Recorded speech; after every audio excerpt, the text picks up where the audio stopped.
معراج کی رات حضور صلی اللہ تعالی علیہ وآلہ وسلم نے جو عذاب دیکھے ان میں سے 7 غیبت کرنے والوں کو اس عذاب میں دیکھا کہ وہ اپنے ناخنوں سے اپنے چہرے نوچ رہے تھے۔ جو نیکی کی دعوت تو دیتے لیکن خود عمل نہیں کرتے ان کو اس عذاب میں دیکھا ان کے ہونٹ آگ کی قینچیوں سے کاٹے جا رہے تھے۔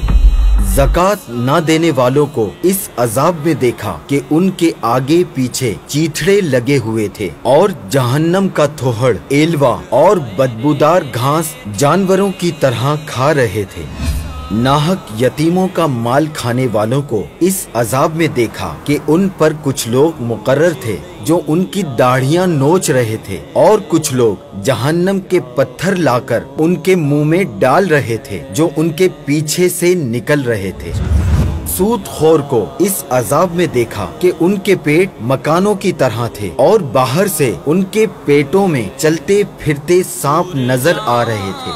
مسلمان کی عزتیں پامال کرنے والوں کو اس حال میں دیکھا کہ تانبے کے ناخنوں سے اپنے چہروں اور سینوں کو نوچ رہے تھے۔ ماں باپ کو گالیاں دینے والوں کو اس عذاب میں دیکھا کہ آگ کی شاخوں سے لٹکے ہوئے تھے۔ راہ دشوار ہے کیا ہو